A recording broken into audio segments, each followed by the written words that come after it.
We're here to discuss anatomy today. Anatomy is a difficult subject because it seems like it's one thing and it's another. Okay, we're going to very quickly discuss some rules about anatomy. First of all, somebody says to you, well, where do the muscles attach? And as often as not, people have no idea where muscles attach, because you can then give them a quiz and say, well, do muscles attach to bones? Do muscles attach to muscles? Do they attach to bones and muscles? Where do they attach? In fact, what do they do, and why do they attach where they attach? The answer to the question is muscles attach to bones only at one end and at the other end. They don't attach to muscles, because what would they do attach to muscles? They'd just rip a muscle.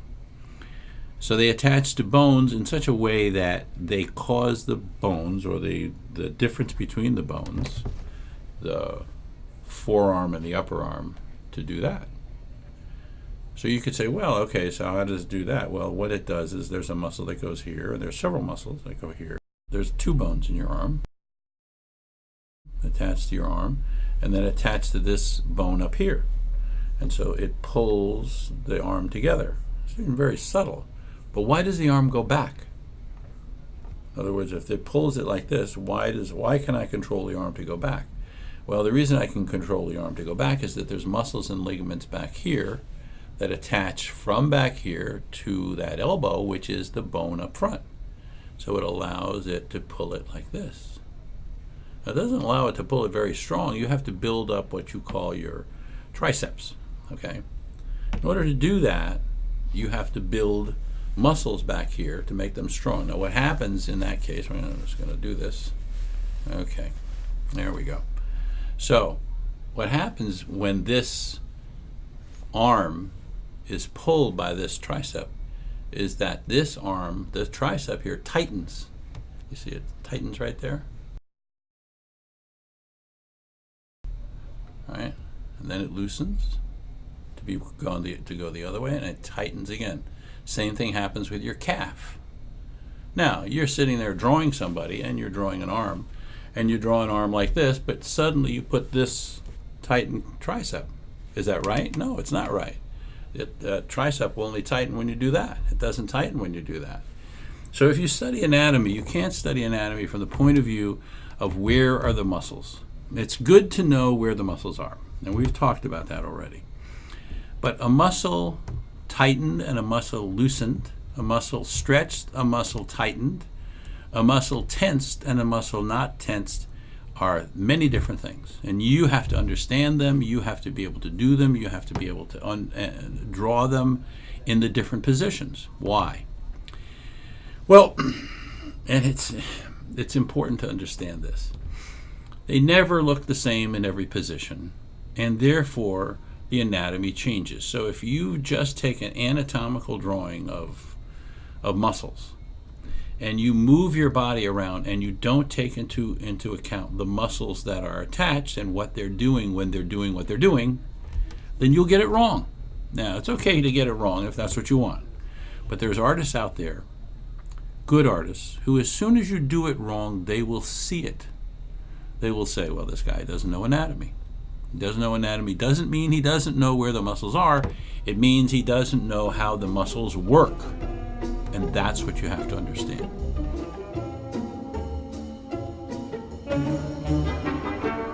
So I'm going to give you an example here on the paper. I'm just going to rough this out. Okay, we're going to look at a fairly powerful guy standing up erect. Okay. And he's got his muscles clenched, and his muscles are tightened, and his arm is down. So when his arm is down, of course, this bunches. That's why bodybuilders do that, by the way. They bunch their muscles. They go into poses where their muscles are bunched. Okay. Of course, the chest comes out like that, and the ribs go in, and the stomach flattens. and you get this kind of muscular, not quite bodybuilder type physique. It's not quite as bulky as a bodybuilder might be. Okay, but these are the muscles in what you'd call a clenched position. Okay, they're clenched. I'll make his arm go like this, so he looks like he's clenching his muscles. Clench his butt too.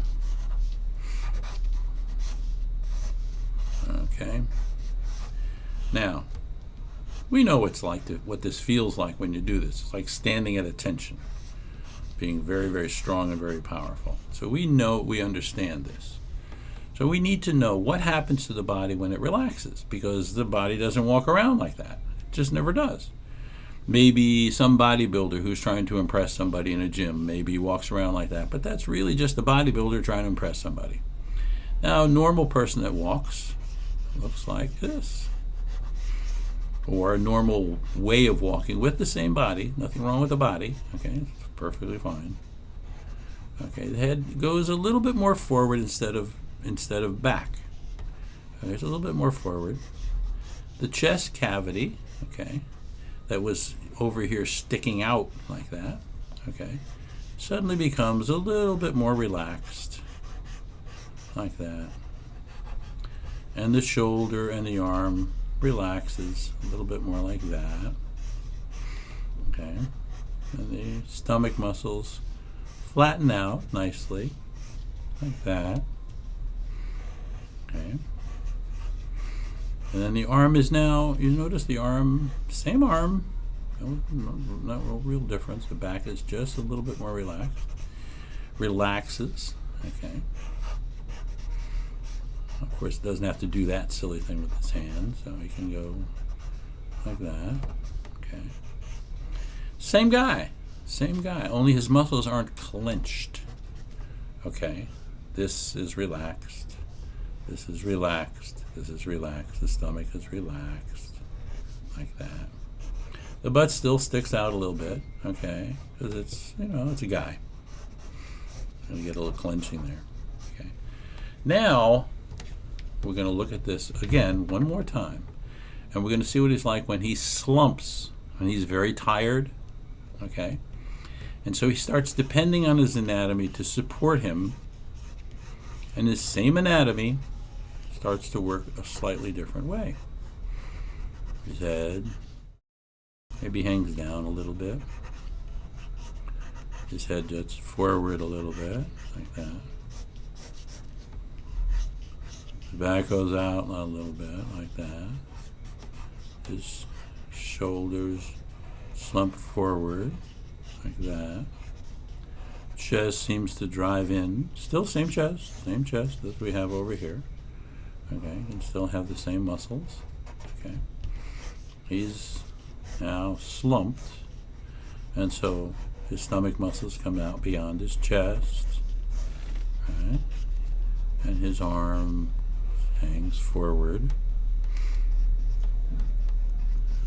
You notice I'm not drawing muscles per se, individual muscles. I'm drawing clumps of muscle areas, okay, to show you how it works. Okay. Okay. The butt just kind of sticks out and sags, like that. His hand relaxes. Okay. So he's slumped. His body is slumping. It's not true slumping that you'd find in an old man or an older woman when they don't take care of their exercise and don't do their exercise. It's a typical man in a slump, okay, or a typical guy. We can put clothes on him, okay, put a suit on him, and it kind of hangs down, and the tie kind of sticks out. The jacket goes down and sticks out like that. Okay, so he's really just not very, boom, like this.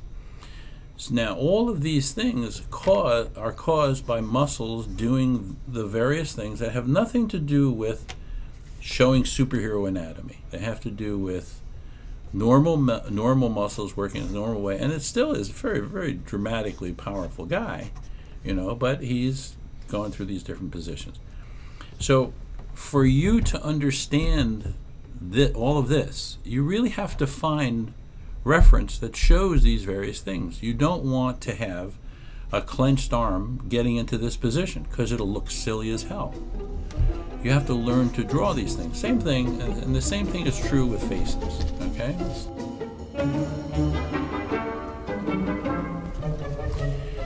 We'll get a face, okay, that looks all bright-eyed and bushy-tailed. I'll turn him a little bit toward the camera.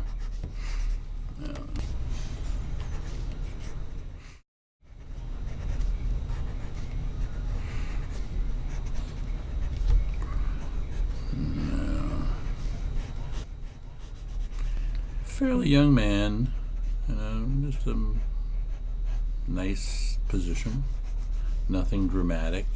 Okay.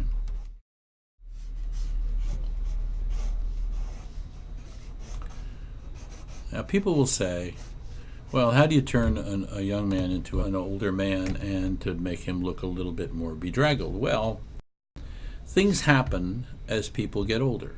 For example, their jowls. You can see it on me right there. See that? Their jowls get thicker. See, suddenly he got older, but just a couple of lines, okay? Because the muscles, although the muscles may be as firm, the skin is sagging. It's feeling its weight, and it will get this, a little bit of that, okay? Same thing over here. The eyes will tend to droop and lid, okay? And so you get lidding like that. There. Now, then they'll get a little jowly. They'll get a little bit of this. Hair will go back. Her hair might originally have been here. Suddenly the hair is no longer here. The hair is back here. And it does seem to creep backwards. And the neck starts to get a little thinner, because there's not as much musculature as there was before. The head kind of hangs forward. And as we're drawing, you're seeing this guy get older. Okay. And the mouth, because of the weight of the skin, pulls down a little bit more. And suddenly it's like this. The lips get a little thinner. That, and they go down. The jowliness gets more jowly. Nose gets a little bit bigger, because you notice older people get swollen noses. The cheeks get a little bit more cadaverous. The chin starts to take on that wattles under here. Like this gets looser. The head, the neck gets thinner.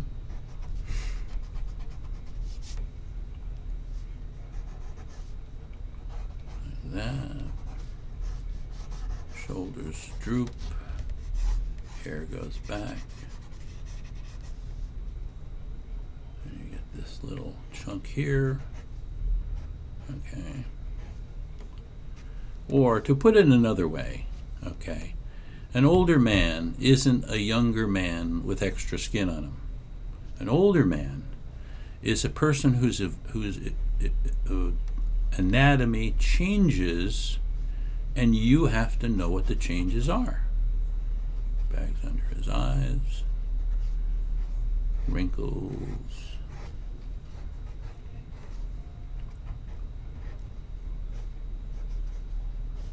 See how we started with a young man? We still have it in the camera. I can show it to you.